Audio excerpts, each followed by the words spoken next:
Welcome to the Irish Craft Beer Show, where today we're joined by John Duffy, who might be better known by his The Beer Nut blog. So, welcome, John. Thank you very much, Brian. Good to be here.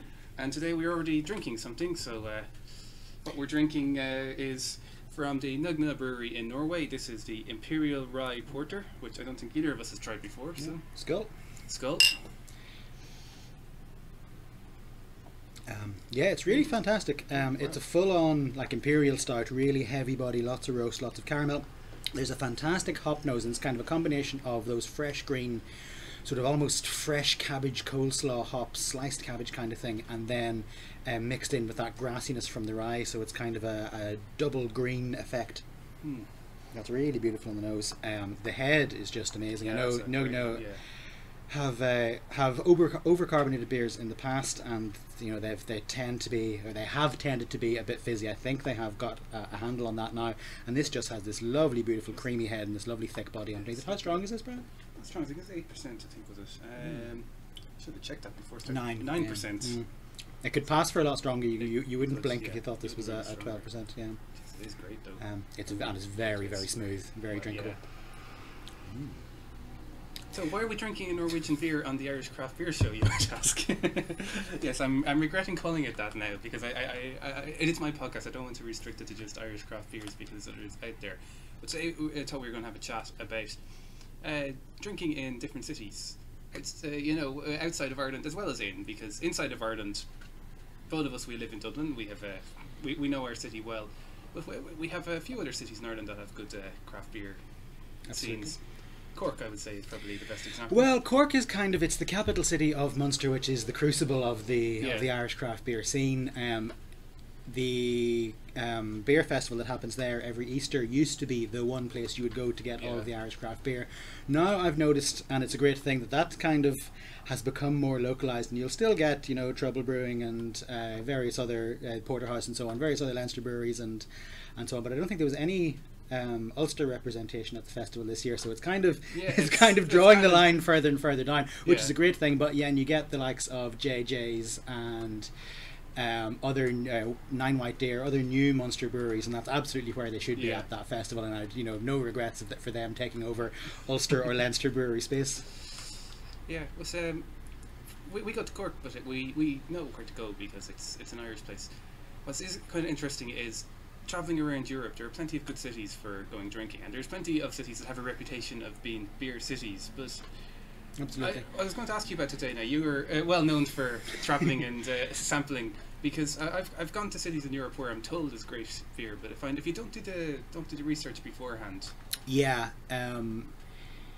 can miss out, and certainly I've done that myself. I've found places fortuitously. I went to Rome for my honeymoon, and I presumed I would just be able to surf the internet and find out where to go until I discovered that the typical thing for hotels in Italy seems to be to charge you about €10 an hour for Wi-Fi, as opposed to free Wi-Fi, which is typical.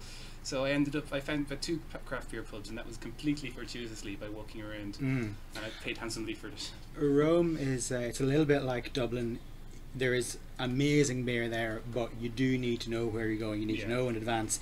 There's a handful of places, again like Dublin, there's a handful of places that have just absolutely stunning, amazing beer. So Open Baladin and Mashe Venuti Afa, also known as the football pub, are both absolutely fantastic.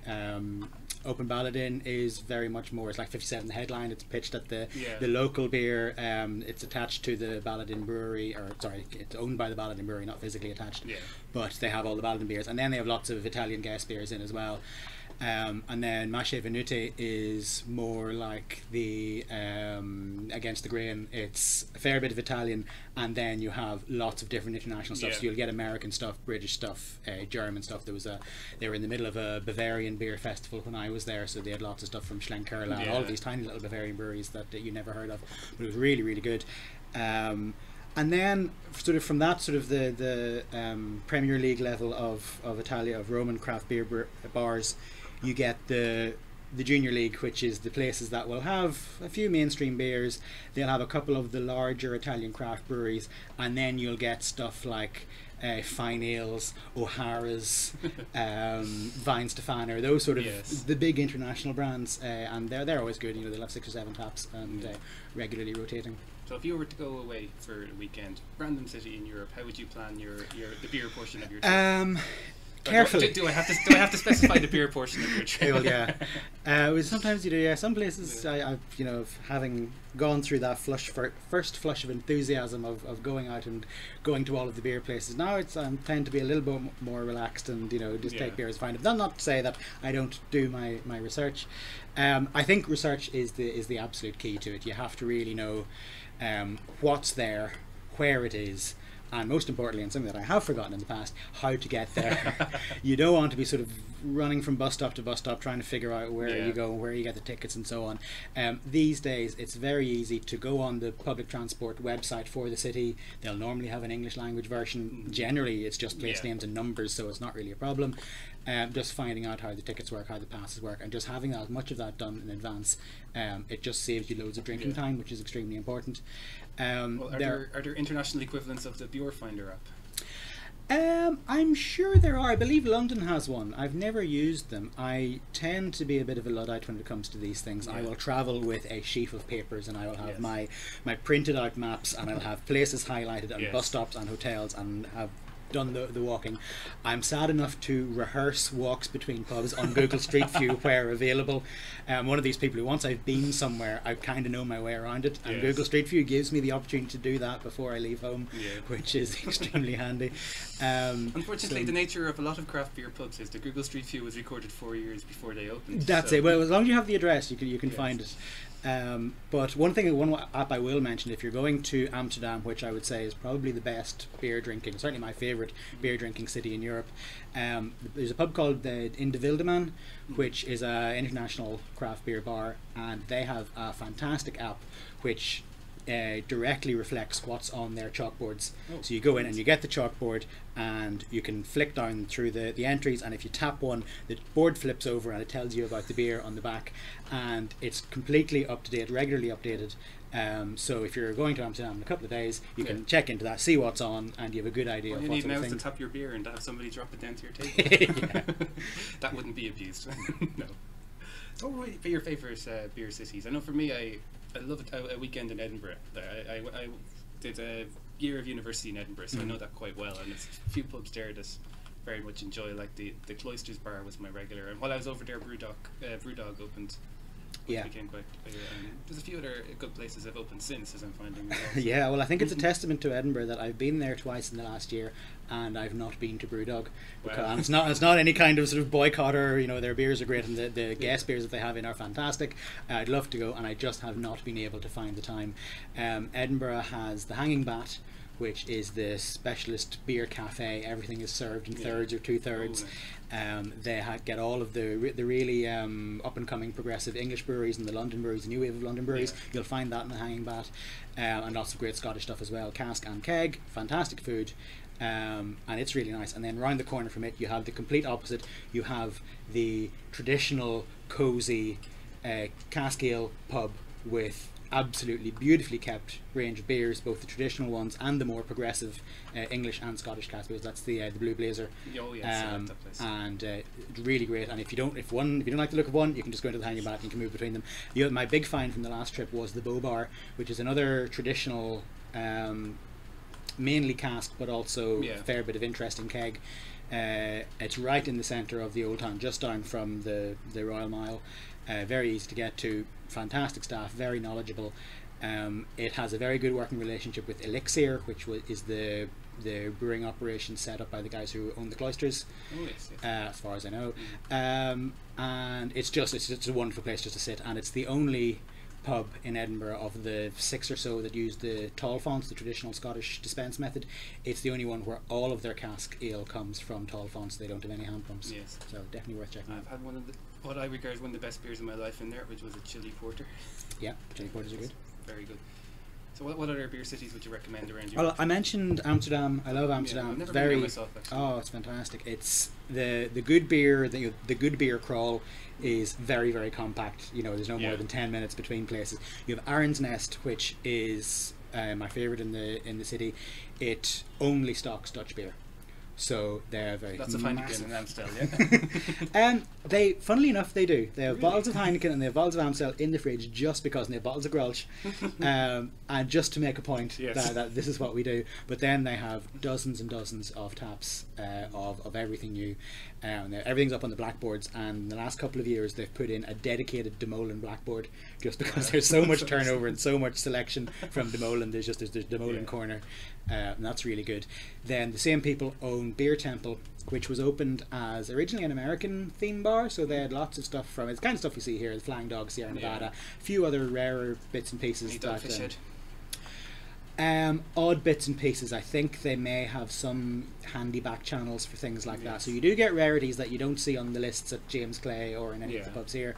But while it was all American themed to begin with, it's kind of gone a bit more Dutch now. So there's more and more, and it makes it more interesting. It makes it more varied, and it's kind of the gig headquarters. So they'll do tasting events and various things like that. And it's quite a cool place to hang out.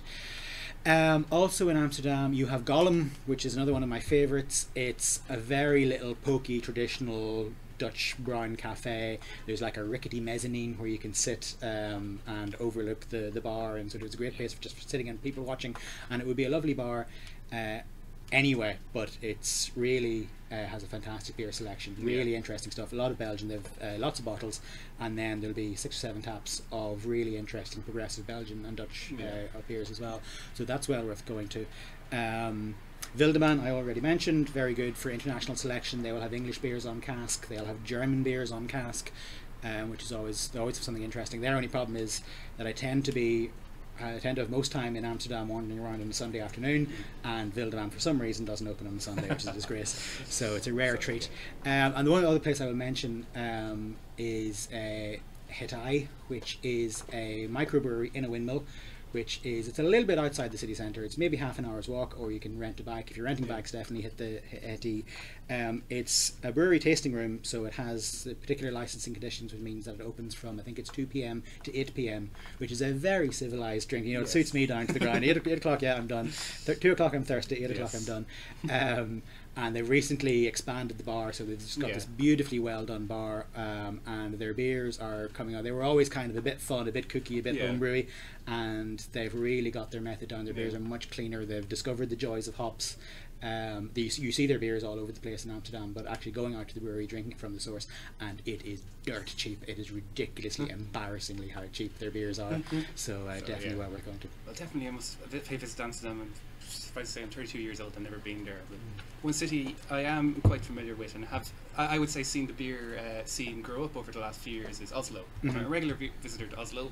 My wife and sometimes camera lady is Norwegian, so she's from Oslo, so I've been going there for the last 10 years. And the first time I arrived and we just hit the city centre of Oslo, all I noticed was there might have been 5 or 6 taps, but it was always just Pilsner, something fizzy and yellow. And they charge they charge a lot for it, it could easily work out 7-8 euros for a half litre of Pilsner. And because of that, bars in Oslo tended not to get busy until about 11 in the evening. Most people would sit at home and drink at home beforehand, and that's definitely not what we view as civilized. No, definitely not.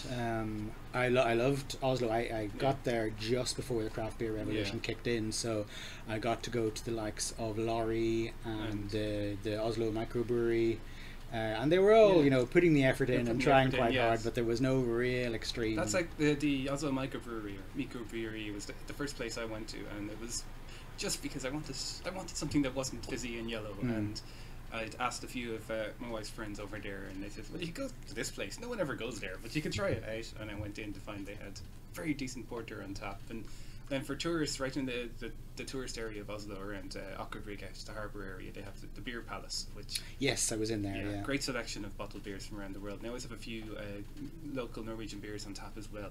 They do charge a lot for it. Yes, I think that was for a long time. That was my most expensive beer I'd ever had. I paid €12.70 for a bottle of Handbrygget Ardennes Blonde, which exploded all over the bar as soon as I opened it, so I got it replaced. Whereas I've been going to Oslo for the last 9 years, but about 2 or 3 years ago I saw kind of a change in the beer scene. The first I noticed was when we discovered a pub called Amundsens, which looks kind of like a British style pub. I don't think the name Amundsen's is related to that, but it's also it's a brew pub. They have a brewery in there, and they did was we have our Irish Holy Trinity of stout, red ale, and pale ale. In Oslo, they just replaced the stout with wheat beer, and that seems to be how all the craft beer pubs were opening up with wheat beer, red ale, pale ale. But we went in there and tried the pale ale, and it was very decent and nice, decent pub. Yes, we found ourselves a new local, and just in Amundsen's over the last few years, I've seen the selection of beer, the amount of taps in there growing and growing. So they always have a tap from Homebrewery in Nugna on different beer every time you're in there. They have a few other rotating taps, like the Larvik Brewery was on the last time I was there. They had an absolutely amazing rye imperial porter. Or sorry, this is what we're drinking.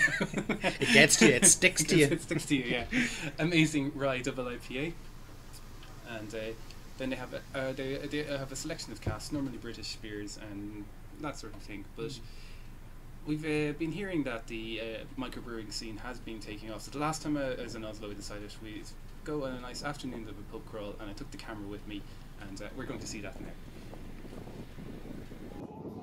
Okay, we are in Amundsen's Brew Pub in Oslo, and I'm about to try the Amundsen's Smoked Porter, which is one of their house beers, brewed right on premises. And then from the Larvik Brewery, we have a rye IPA.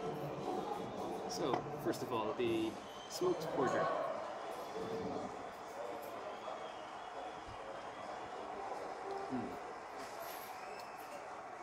It's a very decent porter now. The smoked malt is a bit subtle, but that's a very decent porter. I drink a lot of this. However, this one I'm assured is going to be a treat. The rye double IPA from the Larvik Brewery.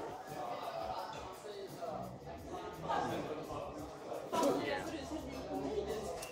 This is good. This hits the spot. This is almost like kind of the Bjorn number one. The very nice bitter and hot aftertaste, but very much mulled forward now. You can feel the rye coming through there. I'd say that's a successful taste. And to round out this trip to Amundsen's Nugna IPA, one of my old reliables. First time I tried this beer, I actually thought this was way too hoppy for me, way too bitter. Now, quite a mild and refreshing drink. Great selection of beer in this pub. You can see why it's one of our locals every time we visit Oslo, which is quite often. And today's beer is from the Grünerløkka Brewhouse, which is Grünerløkka Microbrewery in Dublin and Oslo. And first one I'm going with is the porter.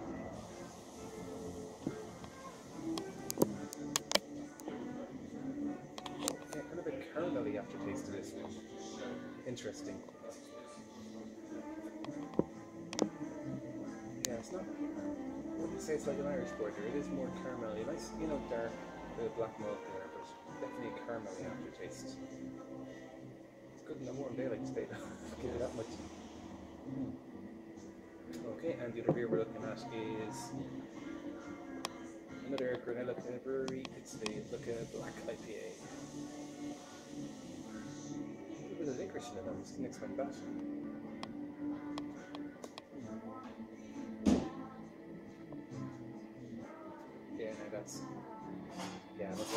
That's nicer than the porter now. That's quite a nice hop forward. Just a bit of hint of the dark malt start. Now this is very tasty. So overall, yeah, this will be the best. So that was the Grünerløkka Brickhouse, which, as you might have guessed, was located in the Grünerløkka section of Oslo, quite a trendy area, and also home to one of the few places that shows rugby on TV. Next place we visit was actually one of my favourites. This was the Skauskjelleren, which is located in the site of an old brewery, a microbrewery in an old brewery. The actual pub and brewery was located in the cellars, in the vaults of the old brewery. So on a quite nice, hot, sunny day outside, we went down underground into this cool and dark place. It's unsurprisingly to find it completely empty. And our next Oslo pub is the Skauskjelleren, which means cellar full of people from Liverpool, I think. I don't know. Full of Scousers anyway. So, first beer I'm drinking is the Skauskjelleren Microbrewery's All Black Stout, which I've already sampled it, but I'll do it again for the camera.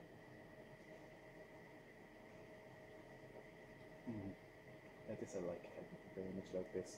It's kind of a peaty on the nose, and maybe the hints of chocolate, but like definitely black malt and roasted barley there. This is a good stage. If I brewed this, I'd be over the moon, I can tell you that much. Yeah, this is a great beer. And the other beer we have is the female of the species, it's called, and this is an American IPA based on Amarillo hops. So very flowery on the nose. Yeah, you definitely recognize the Amarillo there, I can tell you that much. Yeah, it's a quite tasty, kind of like the mango taste as it's going down. But see a hint of green apple there, but no, it's good beer.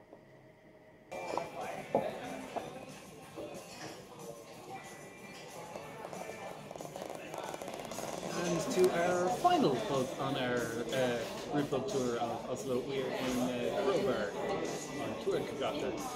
So the first one is one of the local brews. This is called Pale Ale. It's in the Hills, which anybody who knows the contents of the taps of most Norwegian bars would appreciate this. So Pale Ale is new pills. Let's give it a back.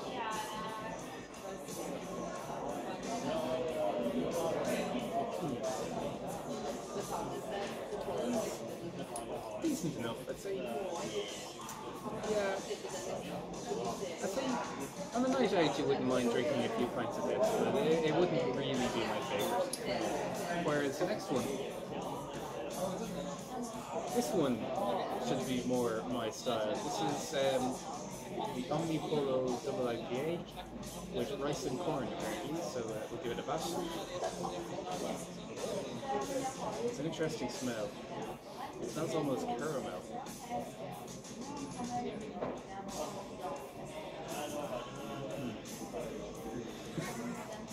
And that's a bit bitter. That is a lot bitter. Yes, that's there have definitely been a lot of hop seeds in this. I would say it's quite bitter, but it's almost grassy. There's a lot of dry hopping going on in this.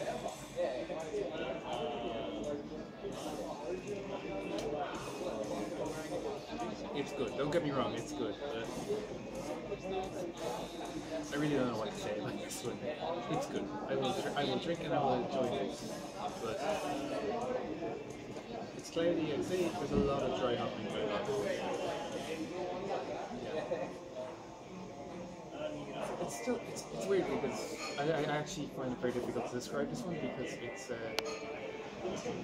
the smell is caramel, whereas the taste is just pure hop-forward bitterness. Anyway, so this now is a double oatmeal stout from the Crow Brewery, which is the pub we're sitting in right now.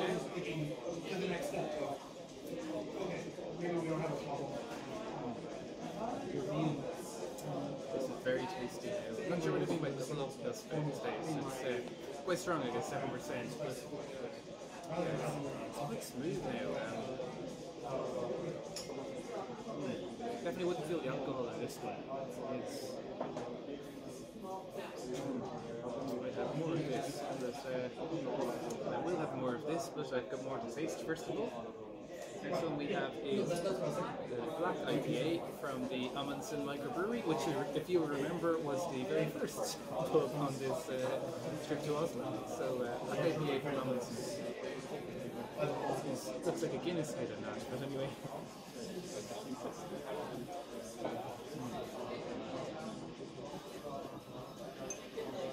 Interesting now. Yeah, that is quite nice now. It's quite smooth now, and yeah, not too hoppy. It's a hint of the hops they're using there, but it is quite tasty. So, what else is here? This was the IPA from the Skouskelleren, the cellar of people from Liverpool, as I call it, which was the last group we went to.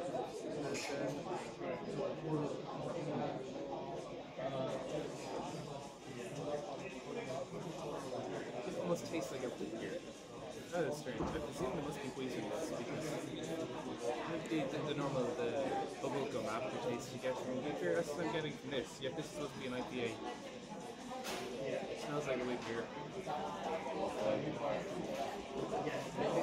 The final one is from the Hand Brewery, and this is Heshe'ul, which means harvest ale. It smells good. It also tastes good. Oh wow, this is a very tasty beer. This is this kind of tastes fruity, almost like citrusy aftertaste. On the nose, it's a little bit of malt in the nose, but it's mostly kind of flowery. And yeah, very kind of citrusy aftertaste. Of these four, this is the best of these last four. So one thing you might have noticed in our videos there is that most of those pubs were absolutely empty, except for the last one, Crowbar, because we started at the civilized hour of 3 p.m. Yeah. on an absolute gorgeous day in Oslo, and completely empty. I mean, saw how empty the Scouse Kellerin was. I actually felt awkward sitting there and talking to a camera because I was echoing around. It's something one finds in the less civilized countries in the world. Yes. It's particularly a southern European thing. If you go to Barcelona or Rome, you'll find a lot of places just don't bother opening the doors before 8 because nobody wants to drink then. And certainly, I'll seek out the ones that open at noon or open at 2, and I will very often be the only person in there sitting away with my notebook. The Scouse Kellerin opened at 4, and we were there at 4 waiting to go in. So maybe that's why it was empty. I don't know. But funny story as well. Tell you the first brewery went to the Grunalugga brew pub. We went in there, and I see a tap list of 20 beers. None of them I'd tried before. Most of them were locals. Most of them were actually brewed on site. And the barman saw my eyes, and he goes, "I'm sorry to break this to you, but our refrigeration system is broken, and all but 2 beers are off." So, and I said, "Please tell me the black IPA is on." And he said, "Yes, the black IPA is on." So That never happens. that never happens. But yes, that was Oslo, and that was the episode. So thank you very much for watching, and I hope we've given you a few ideas for beer traveling. Thank you. Okay, go.